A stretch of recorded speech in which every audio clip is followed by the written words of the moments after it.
السلام علیکم ناظرین، میں ہوں آپ کی ہوسٹ سمرا ناز اور آپ دیکھ رہے ہیں HI TV۔ ناظرین، آج کی ویڈیو آپ کے سامنے منصور آفاق کے بلاگ کے ریفرنس سے پیش کی جا رہی ہے۔ آج کا عنوان ہے جنگ دستک دے رہی ہے، تو آئیے اس جنگ کے بارے میں جانتے ہیں۔ ناظرین، کچھ عرصہ پہلے دریائے سندھ پر ایک کالم لکھا گیا، ایک درد بھری تحریر جو پانی کی لہروں میں بکھری سسکیوں کو سمیٹنے کی ایک کاوش تھی۔ ایک بار پھر پہلگام کے واقعے کی گونج اس دریا کی موجوں سے آ ٹکرائی ہے۔ اس کی تہہ میں کچھ ایسا راز چھپا ہے جو صرف سفارتی بیانیوں میں نہیں بلکہ تاریخ کے لہو رنگ صفحات میں بھی درج ہے۔ سندھ طاس معاہدہ ایک ایسی دستاویز تھا جس نے ستلج، بیاس اور راوی کو مکمل طور پر بھارت کے حوالے کیا، جبکہ جہلم، چناب اور سندھ کے پانیوں کو پاکستان کے مقدر میں لکھا گیا۔ معاہدے کی روح سے بھارت کو ان تین دریاؤں سے صرف گھریلو صنعتی اور بجلی کی پیداوار کے لیے محدود استفادے کی اجازت دی گئی، بشرط یہ کہ ان کے قدرتی بہاؤ میں خلل نہ ڈالیں۔ مگر افسوس، بھارت نے چناب اور جہلم پر ایسے پروجیکٹس تعمیر کیے جو معاہدے کی روح سے سراسر منافی تھے۔ ہم نے اس کے خلاف مقدمہ عالمی عدالت میں لڑا مگر شکست کھا گئے۔ شکست کی وہ وجوہات جن کا تذکرہ ممکن نہیں، وہی آج پھر ہمیں ایک نئے طوفان کی جانب دھکیل رہی ہے۔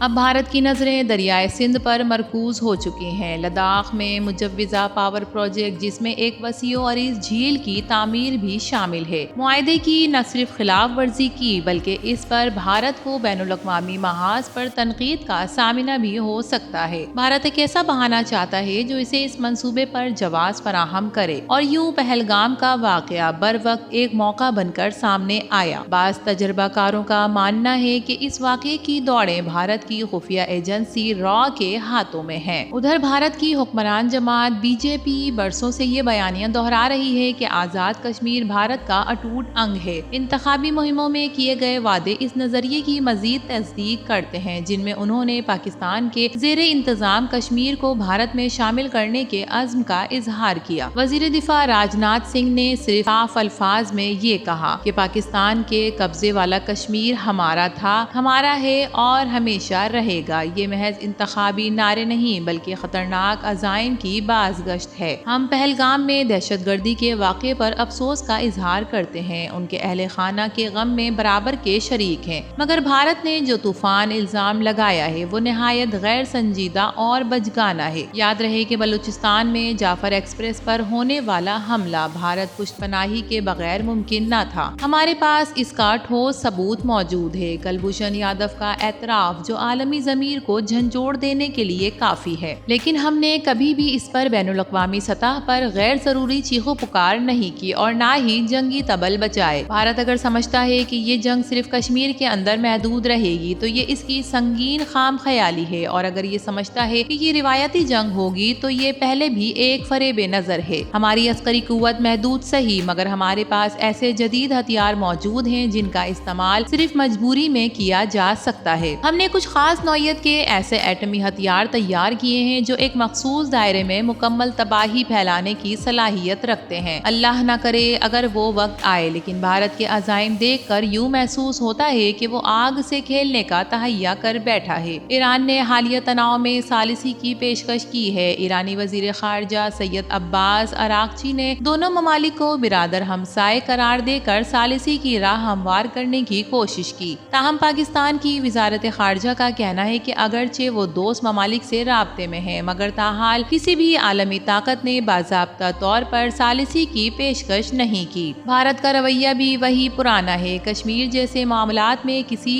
تیسرے فریق کو وہ قبول نہیں کرتا۔ اس وقت صورتحال نہایت نازک ہے، اگر ہوش کے ناخن نہ لیے تو ایک چنگاری پورے خطے کو لپیٹ میں لے سکتی ہے۔ بھارتی حکام نے دعویٰ کیا ہے کہ پہلے پہلگام حملہ ایک نئے گروہ کشمیر ریزیڈنٹس نے کیا، جس کے مبینہ روابط پاکستان میں موجود تنظیموں سے جوڑے جا رہے ہیں۔ ان کا کہنا ہے کہ گروپ کی تربیت پاکستان میں ہوئی، اسلحہ پاکستانی تھا اور مواصلاتی روابط بھی وہیں سے تھے، یہاں تک کہ کچھ ٹیلی فون کالز اور چیٹ کو بھی انٹرنیٹ پر اسپیڈ کر کے دعویٰ کیا گیا، مگر تاحال ان تمام دعووں کا کوئی ثبوت عوام کے سامنے پیش نہیں کیا گیا۔ اس وقت ضرورت ہے کہ فہم و فراست کی، تدبر کی اور امن کے ان چراغوں کی جو نفرت کی آندھیوں میں بھی بجھنے نہ